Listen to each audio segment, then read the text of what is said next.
Hi, this is Alex Kareem Howard, and this is the Series A Blueprint. And in this episode that I recorded a little while back, I actually have a conversation with Mike Pilawski, who's the head of product at Miro, a tool you guys probably all know and use, and maybe love. I don't know. But I personally believe it's a great product, and I personally believe Mike is one of the most talented product people out there. And his history is actually a little bit unusual. He was working for Nokia back in the day and witnessed the downfall of the company. And in effect, talks a little bit about why he believes that happened, which is, I think, a lesson for a lot of founders out there and a lot of CEOs. And surprise, it has to do with culture. And he believes that the lesson of the Nokia days applies a lot to the transition that we're having today around AI, where there's a lot of uncertainty, there's a lot of new processes to try, there's a lot of new ideas to escalate from different team members that are in the weeds. And the question really is, how do you foster a culture where each person can have a greater lever of contribution? And Mike believes that psychological safety is the key to that. So tune in, relax, and enjoy the show. Cheers. Hi, Mike. It's a pleasure to have you on the podcast. It's a pleasure to be here and great to talk to you. I think last time I saw you, it was a great conversation, so I'm very happy to expand on it. Very much looking forward. Indeed. I was very curious to pick your brains on a lot of topics. And especially after hearing you speak at the Disrupt conference, I believe it was in Athens, you're very interested in the environments that founders or leadership need to create for their teams to thrive in the age of AI. I'd love to hear your thoughts broadly on the topic to get us started. Sure, yeah. So maybe as a little bit of a context, I worked at Miro on our 0 to 1 bets. And essentially, even though I'm part of a larger corporation, we try to operate like startups and try to build things like startups. And we have the same scarcity of resources in some cases and other challenges. So I'm very much interested in learning.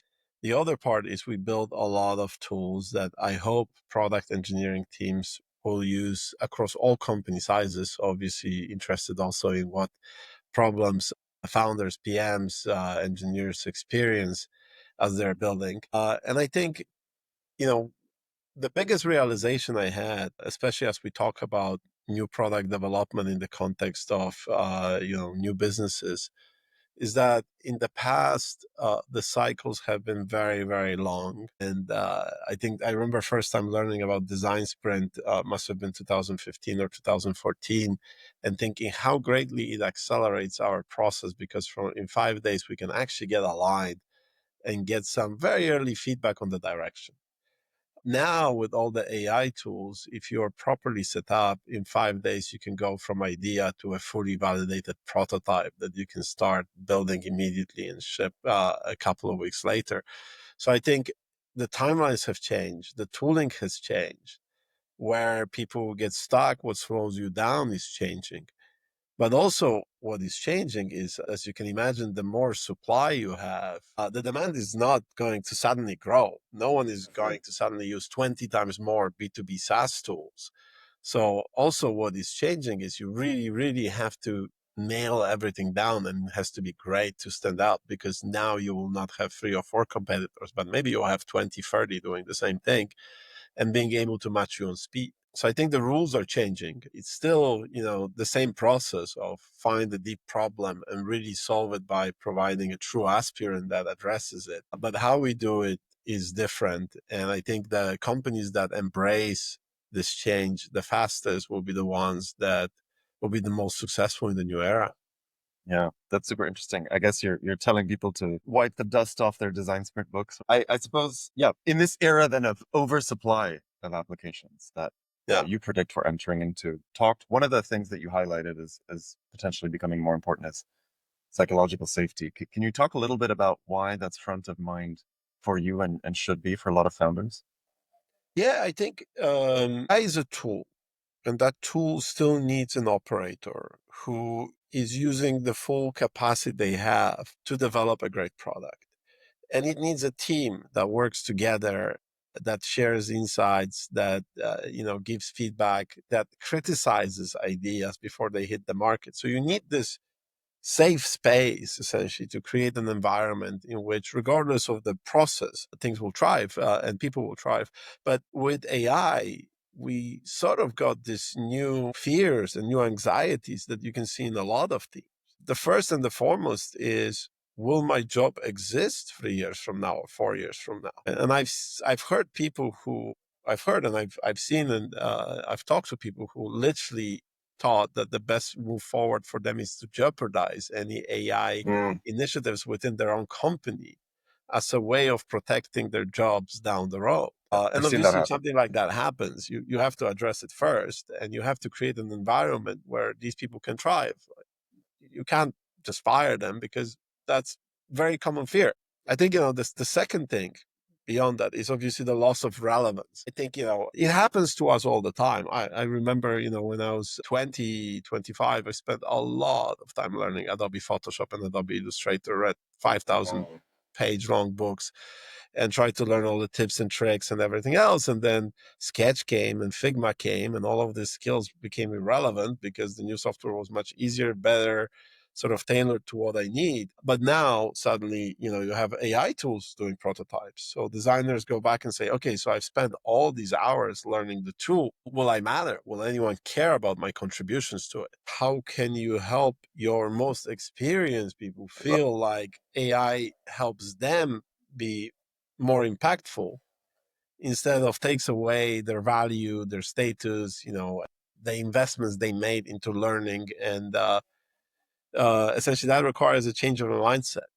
And then I think, there's a third component, which is, Oh, how do we even deal with AI, right? Like, if AI tells me something and it feels wrong, will I have the courage to question it? Will I have the courage to interfere? If you hear some small prejudices, where you're able to catch them, and essentially, as you're like automating your workflows, how you will ensure that that is not hitting sort of your customers or your own employees with information that can be demotivating or can lead to really reputation suffering. So I think you have all of those elements, and there's I would say the final element, which is, if you are working on AI first products, how do you ensure and build safety in a probabilistic environment, right? You don't have 100% control over the output. So how do you make sure that what you're building is not going to create negative consequences for the broader world without you even knowing about it? And I think, so there are all those layers, from like, I want to have a job, to, I'm scared of how this will impact others. And I think it's important to at least be aware and work around them. I'm totally a big proponent of psychological safety in the sense, like, more broadly, I really think that, like, founders should create creative sandboxes for people to be able to come to produce and be better. You call them AI orchestrators. I really love that term. But I have a cheeky question to ask. If psychological safety matters so much, why is China doing so well? I mean, I've worked in China for 3 years, and I know that psychological safety is not a priority in any of the culture of any of these companies. And I'm just wondering, is that a completely different approach? Are they just, yeah? How does that fit into your model? I'm curious. Yeah, and it's a great question. And I think there are sort of two questions that we should ask ourselves. The first question is, what does it mean China is doing well, right? I think if we say China has been incredible at lifting the most people out of poverty in the shortest period of time, I would say 100%. If you told me China is amazing at producing really creative works that enrich our culture globally and help us identify things we never considered and moves us forward in that way, I would ask for some evidence, because I haven't seen Mm, much. And I think these are the two very different patterns, right? It's a little bit yeah. like with incentives. We find that giving you bonuses works very well in a repetitive work with predictable outcomes. But giving you financial incentives for better work in creative environments often backfires, because it creates pressure that actually Yeah. limits how we think and limits the risk we are willing to take, and limits the sort of the strange connections we will sometimes make in our brains that AI is so bad at doing, that actually lead to breakthroughs. So I would say, yes, I agree that with China kind of got to the point where, let's say, the car manufacturing industry is fantastic, right? Like, it really, you start comparing their cars to our cars, and you're like, wow, that took very little time for Yeah. them to catch up so fast. But then Build when your we go back dreams. and talk about the creativity and beyond, yeah, I just don't see yet that Yeah. really flourishing. I would agree. Are you finding the episode insightful and want to go deeper in improving your company's product traction? Reach out to me through the link in the show notes, and I'll be happy to explore ways of working together. Meanwhile, back to the show.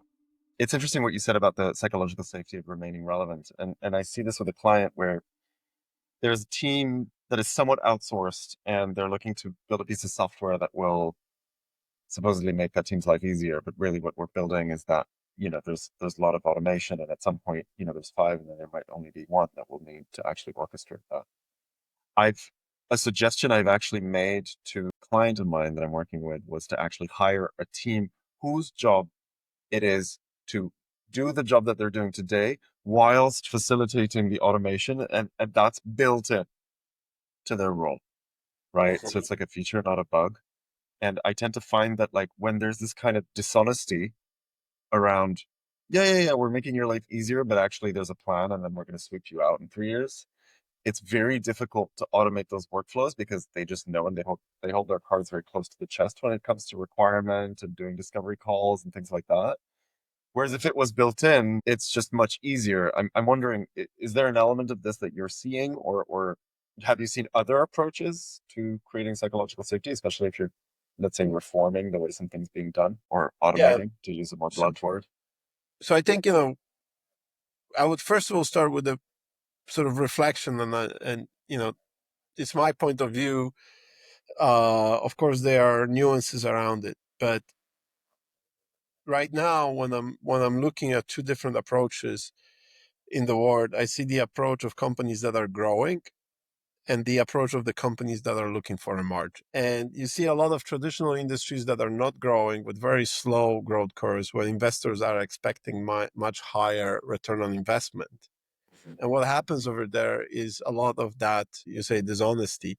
Actually, sometimes it's really in the open, right? I mean, we know there are multiple private equities, for example, now buying traditional services companies, from legal offices to architects and so on.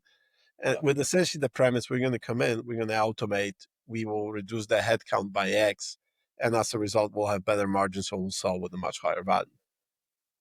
100%. And I think, this has been there forever. I would say very much internet introduced very similar dynamics in some industries. And then, as technology progressed, we had new inventions that created those kind of dynamics.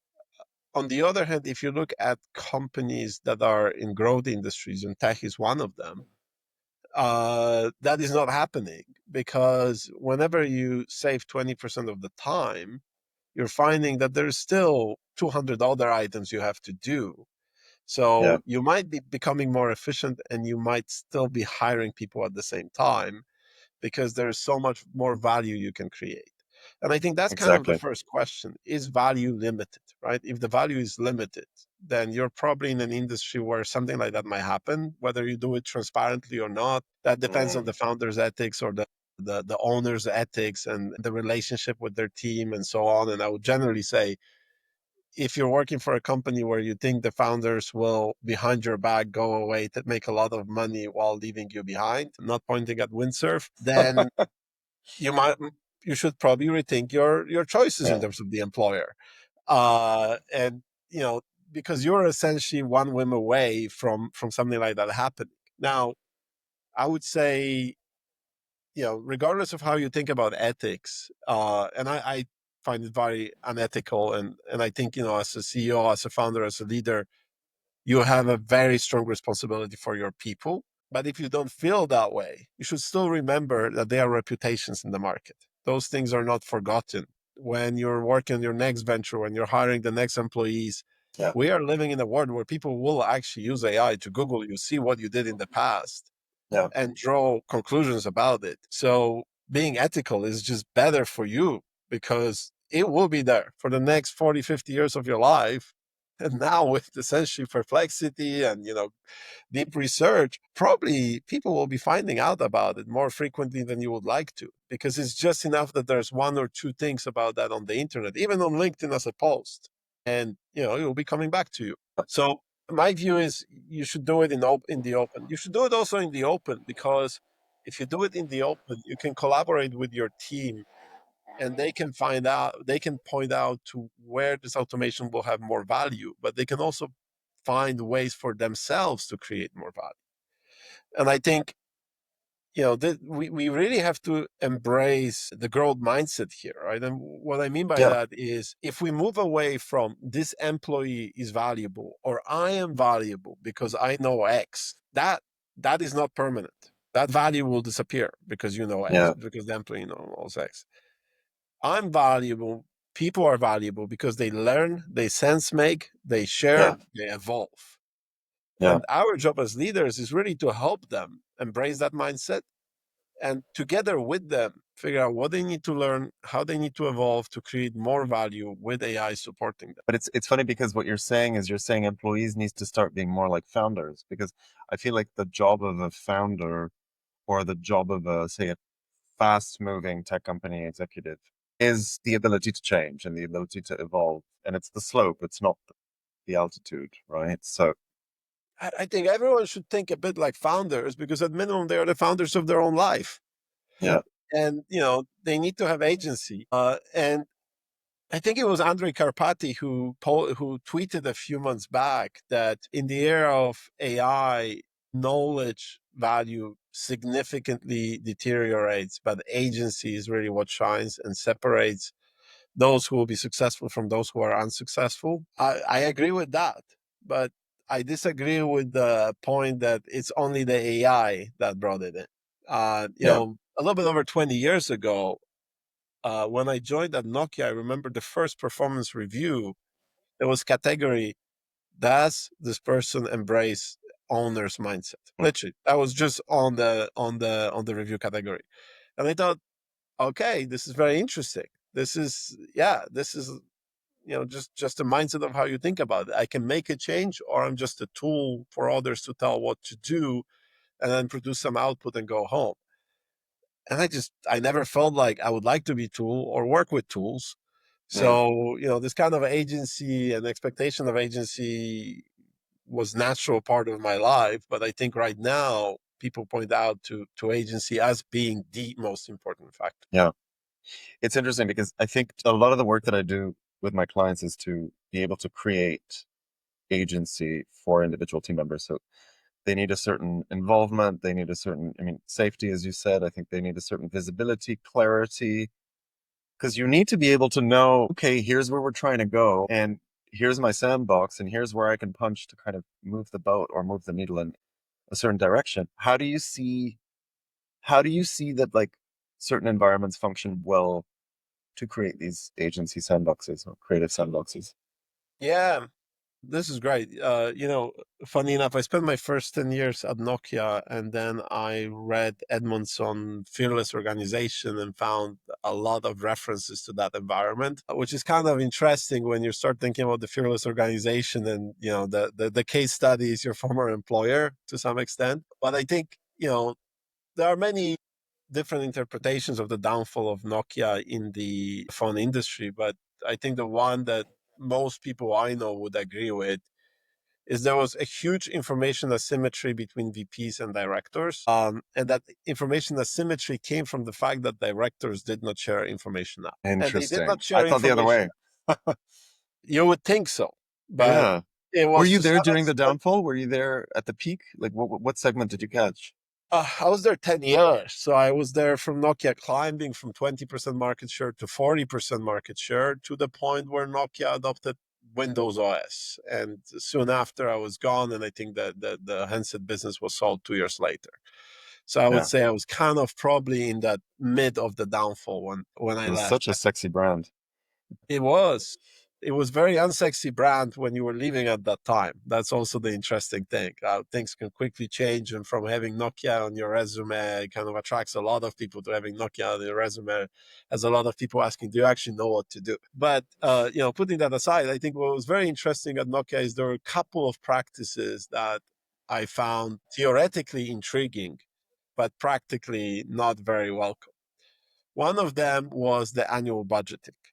where essentially it became an exercise in storytelling for VCs, not exercise grounded in reality.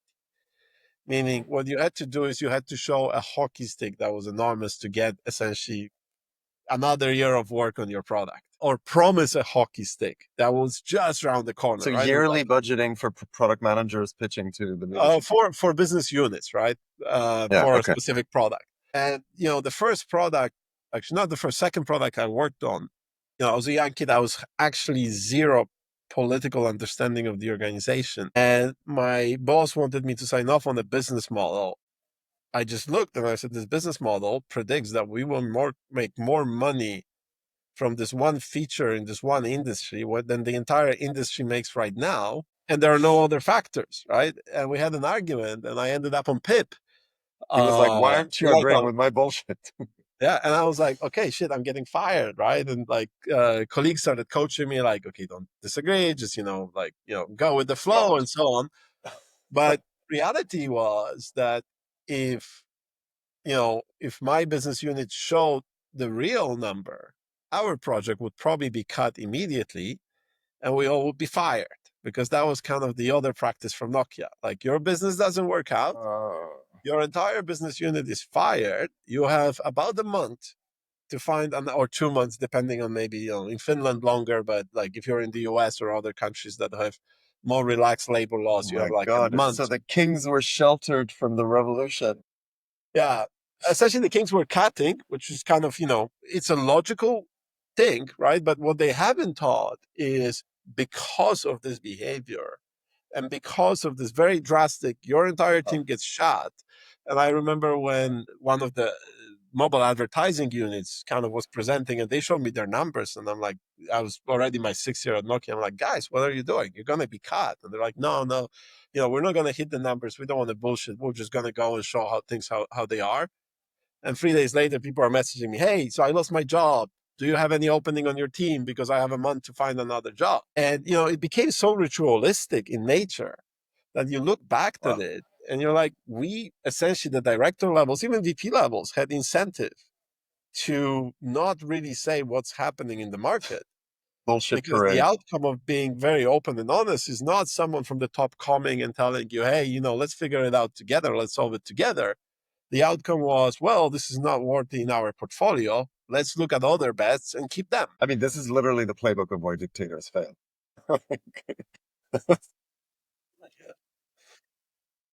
The interesting part of it is, in a culture like that, 3 things happen. Number one, you never disagree with the top. Even if you know they're absolutely wrong, you don't disagree. Number two, you look to align with their ideas because they're their ideas, so they're going to be treated a little bit differently. And number three, you're not looking for real feedback and you're not looking for real evidence. You're looking for what you need to show to essentially buy yourself an extra life. It's horrifying because I feel like there is such a large array of organizations that I know of, work with, see, where I feel like everybody is ticking boxes kind of chasing the person above's ego. And it's all like kind of back-to-back ego rubbing exercise where like the friction and the amount of bullshit is like 75%. And then the truth is sort of wrapped in this gift wrapping of shit. And I'm just like projecting and I'm seeing how competitive this new wave of founders coming into the market is. And I'm just seeing like them catching up. And I'm like, you guys don't stand a chance. Yeah. It is like that. It is like that. I think, there are modes. There are modes. And I think, those modes are particularly interesting when you get to enterprise, when it's safety, predictability, the old adage, no one gets fired for, it used to be IBM, then it was Oracle, now it's for buying Salesforce, are still true. And it's hard to break through there. But I think in most other industries, this is absolutely true. If you don't have really strong mode, you're going to be out innovated quickly. I want to shift gears a bit, Mike, and talk a little bit about agentic workflows that you touched upon a little bit. I guess there's two sides of this coin. There's the internal workflows that make the company more efficient in product development. And then there's the internal workflows that are kind of inherent to the product itself and how the product works and baking in human in the loop. I'd love to hear your take on this because I've heard everything on the spectrum from the super enthusiastic, let's automate everything, kind of clunky, sometimes robotic experience, all the way to the overly cautious, let's put humans in the loop everywhere. I'm just curious, what are some of the workflows you've seen work? What are some that you've not seen work? Any insights from the field? Yeah.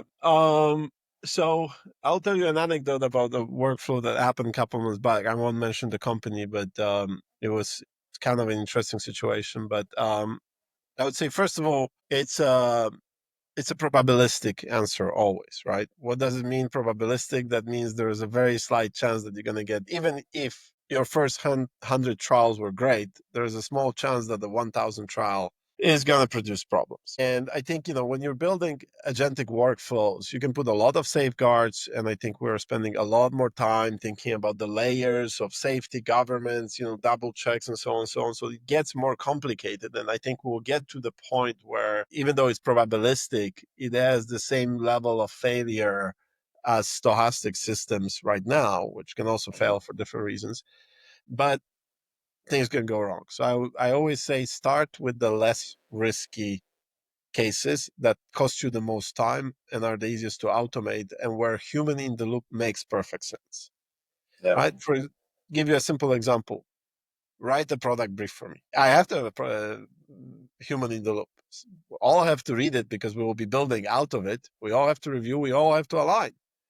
But if I have the immediate concepts and some research, just having it written for me is an immediate save of time, right? And I think PM started doing that at least a year and a half ago, if not 2 years ago, as kind of the first example of what you can do. Another good example is mining unstructured feedback and mining unstructured data in general, right? Whether it is looking at 1000 sales calls and identifying the typical questions that block deals, creating workarounds them, identifying the best answers, mapping them, and creating a training system, for example, for salespeople, that works fantastically.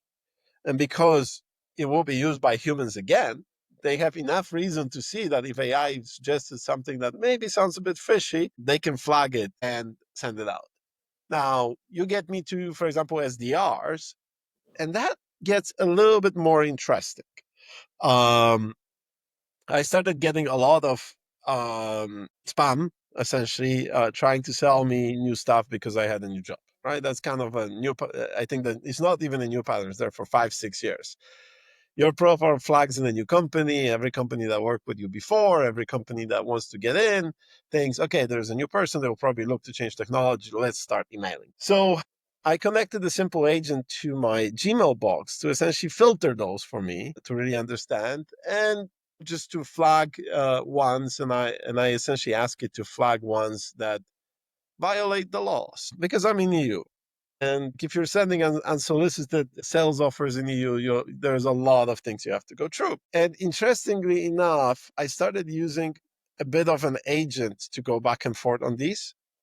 And I've got a fairly long chain from a unicorn company offering sort of automated SDRs, where the big reveal, I think, on the fourth email was the first 3 emails were written by AI. Look how great it is. And my AI essentially identified all the laws that were broken in it and wrote for me a response that I just had to click yes and send. That essentially said, okay, there's no unsubscribe button. This is unsolicited offer on the topic unrelated to what I'm doing in a company that is unrelated to this. This is the laws that are violated. Please remove me from your data and never contact again. And, of course, I've got a very long apologetic email, and I've never heard from them before. And, Nor again, I assume. Sorry? And you probably never heard from them again, I assume, as well. No, never. But, and I think, that's kind of the challenges you have, right? It's still probabilistic. On one side, it sounds great. It sounds natural. They kind of adopted to your tone of voice, but then they violated laws. Okay, what do you do about that? How do you handle this risk as a company? And by the way, how do you handle your risk if you're selling the product that actually violated the laws? And I think that's kind of my take on it. If you're doing something that is important, if there are big deals on it, if there's legal implications, if there are financial implications, if there are reputational implications, put that human in the loop, because otherwise it can really backfire quickly. But if you're automating internal workflows, if you're automating steps of a process that humans will then take from and continue working on, if you're automating things for yourself, right? Like Or maybe I feel like the AI optimist in the room would say, um, no, you just forgot to add in a legal AI agent in your swarm of agents that's automating your SDR process to actually review yeah, the sure, emails, sure. So, and I'm sure they will which I add. wouldn't agree with, but And I'm sure they will add, but I'm also sure that if this wasn't me, but it was some lawyer who really had a band on them, this could really very quickly escalate. And for sure, probably, there's like tens of thousands of those emails that were sent. And at that point of time, you're looking at a hefty fine in Europe. for sure. So I think, you have to think about the risks yourself. Yeah. But I think we do a lot of work that is just our internal automation. Managing a portfolio of multiple products. Do you really want to go to Jira and check every single thing where it moved and so on? Can you connect an agent that actually will give you status on this most important summaries? Hey, we've built an agent at Miro, an entire system that processes voice of the customer data. And based on that, we'll tell you which features you should build, what are the biggest problems, what sales could benefit from, for what customer success should do, and so on. But for me, what was very interesting is one of the sources that we connected to this system is Slack. And I decided, hey, I'm going to use this particular product for a slightly different use case. There is a bunch of Slack channels that I really don't have time to read because there's so much stuff going on that I could be spending 3-4 hours a day just reading those free Slack channels. But I need to know if there is something important to me.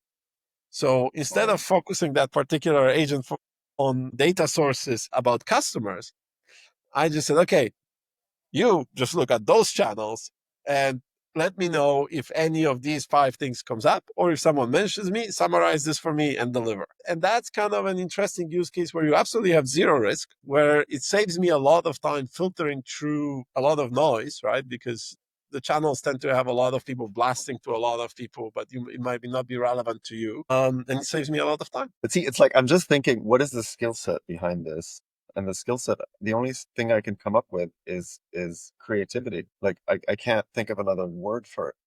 Yeah, and I think, we can talk about creativity, right? Or we can talk about being attuned to your own problems and annoyances and thinking how you want to solve them, which a lot of engineers kind of think like, I don't want to repeat this doing, can I actually write something that will do it for me? But I think, from my perspective, what is very interesting is actually you touched on one thing that AI cannot do for us, which is exactly this kind of random connection between one product and another problem. A lot of people think, hey, humans will be replaced by AI. I can tell you 100 things that AI cannot do, and 100 things it can do well. Like, let's take UI UX design. If I load a UI screen into Claude and say, hey, following on the best practices from these top 10 UX books, tell me what I should improve. It will tell you exactly where to move things, how to reorganize to fit the perfect UX pattern, or make it as boring and predictable as it could be, but also easy for people to consume. What it cannot tell you is whether it's fun, pleasurable to use, enjoyable, or even whether I'll be bothered to touch it. And that's But kind of the difference, right? Like the formulaic things for which we already built best patterns and best things, AI is doing very well. But really understanding whether we would like something, you need a human to essentially judge it. that's so interesting. The reason why I was making this comment around the skill set required is because I was interested in hearing your take. Also, I heard you speak a little bit about the changing skill set landscape.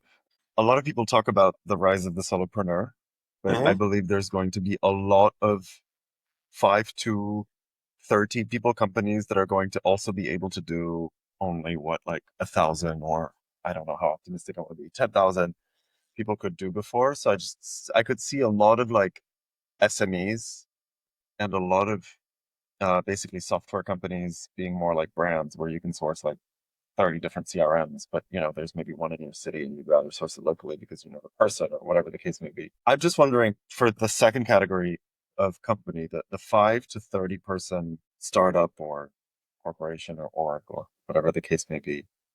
First of all, do you see that segment growing? And second of all, I'm very curious what skill set it would take to be the CEO of the startup in an AI world? Like, what do you really need to be good at to foster this environment we've talked about? Because I see one of the main differences basically between solopreneurs and these small companies is that you can create the environment where there can be 5, 10, 20 creative people that are each creatively contributing and orchestrating AI. And then you can do a lot more than if you were alone because you have all of these creative skill sets, abilities, whatever the case may be. I'm just wondering what you think of that. Yeah, so I think, the rise of the solopreneur, what is it, like third wave when we are announcing this? I think I've heard that, when the first Craigslist came out and there was one person and making so much money on a single product and then built with another great example. And I think, the reality is there are certain industries where human touch, high touch is completely irrelevant. Like Craigslist is a great example, right? It kind of spreads on itself because it's highly viral. So you have the big component for the PLG that you need. Number two, there's really no Product-led support growth. or anything that you're Yeah. doing, right? And to be honest, you benefit from not evolving the product a lot because your audience actually doesn't want to learn, change, and so on. They're coming there transactionally once in a while to post one thing. And if you make too many changes, they'll come in and say, oh, now it looks as complicated as eBay. I don't want to do it anymore. And they disappear. So I think, there was always an opportunity for that. I would say as you move forward, there's kind of a big question that I will ask first, like what industries allow you to be truly a unicorn with 10 people, right? And it's not just PLG. It's not just, that you don't need humans for support, for sales, for any sort of high touch activities. It's also that the TAM is big enough, right? There's a lot of companies in Total Silicon addressable Valley market. that realize that they can't scale not because they don't have more people. They can't scale because their market is too small. There's 30 million, 40 million that is spent globally on this product, and you're one of the two players. Because if you need to build the third, fourth, and fifth product to scale, probably one team won't be enough because it will be a different domain, different way of thinking, different structures and so on. So first we need to find a space that is single product, has big PLG, has virality. All the cases that we are talking about now of these small companies, they're all target prosumers. How many enterprise companies do you know that are built by 20 people? Virtually zero, because virality doesn't work in enterprise. CIOs don't call each other and say, hey, I've just got this wonderful 500,000 product. You should check it out as well. But lovable, sure. Every other person who tried it has posted something on LinkedIn about their experience with it. Same goes for Replit. So I think you need to have those conditions. That's kind of, I would say, number one, if you want to go for unicorn, right? If you're asking me, will there be a lot of 10 people companies that make 50 million ARR? Absolutely. I think a lot of industries that are kind of the small niche industries will see booms because teams will find it, they'll love it, and they'll say, "Hey, I'm good with making 50 million ARR, and for our team of 10 to take 2 million each a year in dividends and not necessarily worry about investors and stuff like that." I've seen some businesses like that in the past, but I think yes, there will be a boom in that segment in particular. You're assuming they're bootstrapped or angel? Yes, I'm assuming there'll be angel backed because not many VCs are willing to invest in more niche spaces where they don't believe TAM is big enough. So you see the opportunity for the angel markets growing, I see the say in opportunity for Europe. angel markets because angel markets are much more flexible, right? Like VCs have certain promises they make with their funds. They have to be certain rates of return that essentially require you cannot hit a 50 million spot and say, I'm comfortable. Like, I don't care. We gave you 5 million. We expect 100 times return. Figure out your second business, third business, fourth business, fifth business. I think that would be one thing. And for angels, it's a much easier conversation. Hey guys, are you okay with getting 500,000 a year for the next 10 year, every year on the clock? You invested 300,000. It actually sounds pretty good for a return. Let's do that.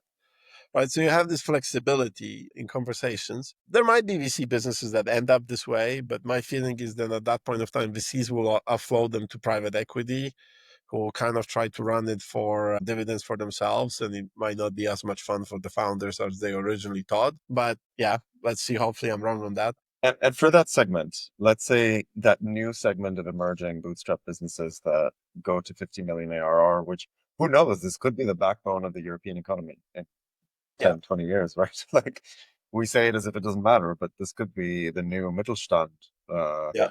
model, right? Like who knows? So assuming that that segment is growing, what would you say is the skill set required to run that business if you were the CEO in an AI driven world? Yeah, I would say the number one is actually identification and validation that this space fits sort of the requirements for what you're building. Yeah. Uh, you know, the VC industry was always riding on the idea of one, two companies kind of prove the case, and then you back the 7 or 8 others that are going into the space, hoping that everyone will make money in the category. Right. Like we all remember where every pitch was Uber for something. And, and like we go through these waves of like copycatting ideas and trying to apply to many industries. And I think this is more about identifying more niche components that no one has really tackled yet that are really Yeah. ripe for this kind of disruption.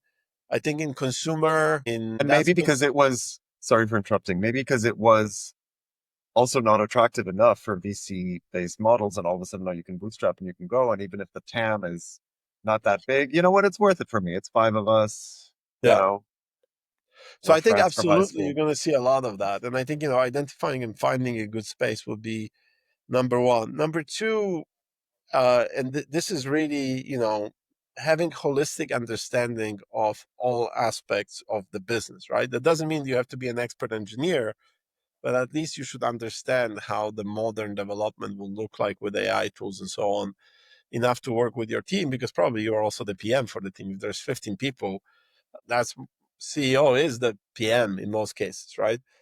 This is so interesting because I'm tending to find that a lot, like the CEO role and the PM role are overlapping more over time, aka a CEO needs to be a better PM than 10 years ago. Yes, I agree. I agree, because to a large extent, many modern modes disappeared, right? We are now choosing the best product, and choosing the best product is very, very easy. 20 years ago, you were choosing a product based on the ads on the TV, and they could deceive you into something being good or bad. And before, SaaS software came in, you couldn't even try the software before you bought. You watched some like crappy demo, and then you committed for 3 years. Or Microsoft, where they seem to just hold us hostage. Yeah. And now, not only you can try it, but you can also ask 3 or 4 LLMs to give you a compilation of all the reviews online, all the feedback, what people are saying, what are the positives, what are the negatives. So suddenly, the buyer has a lot more advantage than they had a few years ago, and they really are trying to find the optimal product. Now, optimal product might mean different things for different people, right? In some cases, it will be the most features. In other cases, it will be minimum friction for learning. In other cases, it will be the price and so on. So you can also segment the market around different capabilities, but you will have to be the best in something. But see, this is so interesting because so your thesis is that as we progress, the ability to gaslight people into thinking a product is good goes down because essentially searching through AI will be more objective than SEO, and you have a better way of assessing, so the better product wins. Yeah, but you can also go and say, hey, go to G2, Trustpilot, iOS App Store, and Google App Store, and tell me what are the common themes in the review for each of these tools. Tell me what are the main problems, and it won't be able to scrape everything, but it will scrape enough to save you a lot of time. And you can look at this and say, hey, it's like 4 different review websites, and we know they are fairly good at removing spam and removing fake Yeah. Yeah. reviews. So there's level of trust, and they all point out to this product being particularly good here, and this product being particularly good here, and this product having, let's say, speed issues or being buggy, and it's harder for AE to walk around that. So what happens to product teams if CEOs have to become better product managers? Nothing. Because if the CEO is smart to think about creating environment of psychological safety, so the best idea wins, he will make sure not to impose the hippo rule and make all the decisions, but really look for the best decisions in the team. Hippo is the highest paid person in the room. Yes, Yeah. yes. Who And I think, decides what to build. this is very, very interesting. I had an amazing CMO.